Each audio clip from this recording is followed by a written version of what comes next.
Welcome to Comics with Dan, and in this video we're going to be talking about Corvus.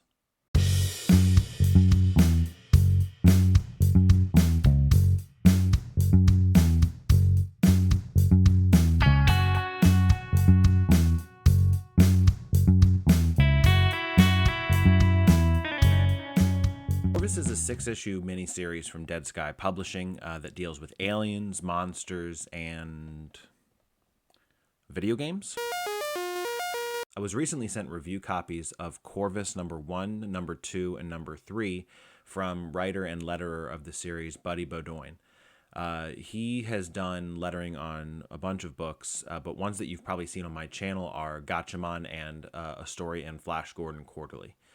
So I felt that in those issues, Buddy's been an extremely strong letterer, but this is his writing debut, at least as far as non-self-published comics are concerned.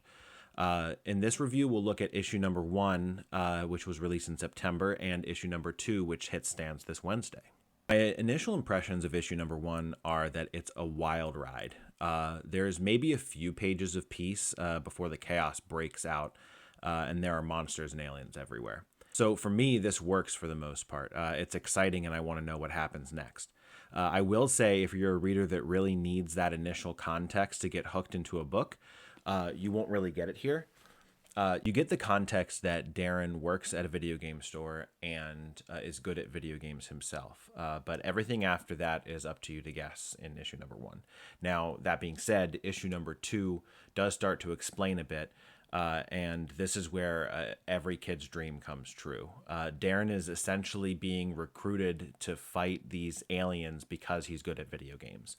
It reminds me of when I was younger, playing Star Fox 64 and thinking, man, if they ever need to fight bad guys and someone to fly a plane and a fighter jet and fight these bad guys, I'll totally be able to do it because I'm so good at this Star Fox game. And then even later, playing Call of Duty Modern Warfare 2, in my high school years, thinking, man, this has to be exactly what real combat's like, which is obviously laughable when you look back at it. But it's definitely a fun concept to think, like, what if being really good at video games, helped you translate into, this actual combat. And I think it's a really cool story to explore. I like that there's a bit of depth to this book. There's a recurring theme of responsibility so far, from what I can tell. But a lot of it is like a fun space romp. I think a lot of times these books can go a little too far in one direction or the other, where, the book's just having fun and, fighting aliens and bad guys, and the writer kind of forgets to put some substance to it. Have a book that the writer focuses so much on the substance that they forget that comics are supposed to be fun. Now, I think that Buddy does a really great balance here where there's a lot of fun, there's a lot of fighting, there's a lot of monsters, but you can tell that we're going to get some in-depth, character work and a really good plot to the story. So I thought it was a great balance. I don't think that the solicit for this book did it justice as a horror book. Chris Sassman and Allison Hu are doing such a great job of putting together just some insane-looking creatures. Sassman is an extremely strong penciler. Some of the best pages across the first 2 issues you can see here. There's just a lot of detail. I love the creativity in some of these panels. This is where we start the story, getting a more grizzled Daryn that has seen some things. Excellent shadows here, and it's extremely theatrical. This here is a splash page from issue number 1. It's just extremely horrifying. I was not expecting this from this book, but I really like it. It's one of my favorite things about the horror genre of comics is just some of the more grotesque and sort of out of the ordinary things that you can do that you just can't do in movies, in TV shows, or in prose. You get these visuals that are they just make your skin crawl. If you want the context of this page, you are going to have to buy a copy of the book because I'm not going to spoil it here. Here in this panel, we see an angle where Daryn's reflection is against the glass next to the monster outside the window. It's just such a really cool design choice for a panel. I really loved this one when I saw it. Allison Hugh does a wonderful job with the colors. Her colors are a little more traditional for a cosmic book. Really vibrant items against sort of a darker space background.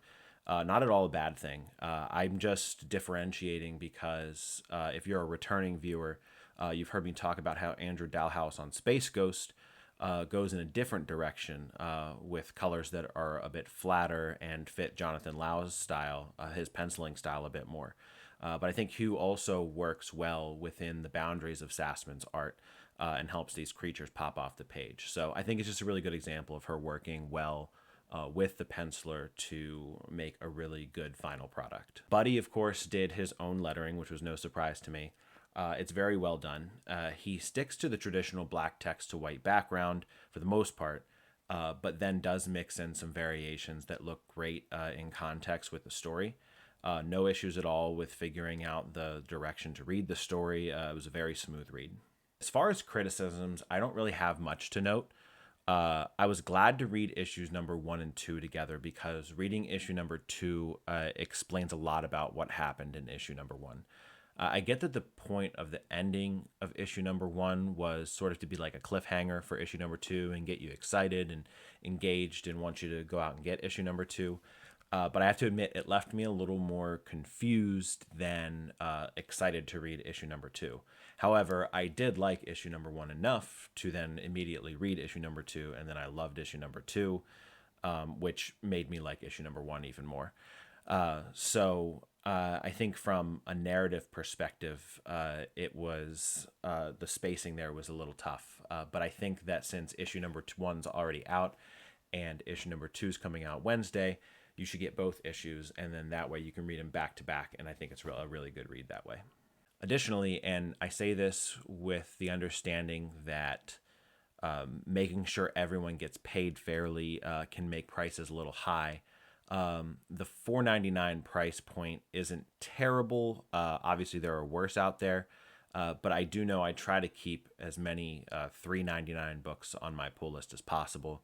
I think it's important to support small publishers. I think that if $4.99 is what you need to charge for your book to make sure that everyone's paid fairly, then that's what you have to do.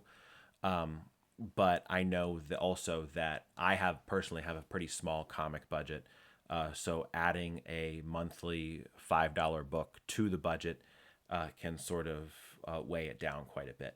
That being said, I think that if you're looking for spacefaring, monster fighting adventure, that it's going to be $4.99 well spent. So don't let that deter you from picking the book up. I think that the crew aboard the Corvus should go on a bunch of adventures. I think that this one's going to primarily focus on Daryn and perhaps Sig, but so far this seems like a world that could be blown wide open. Corvus number 2 is in shops Wednesday, October 30th.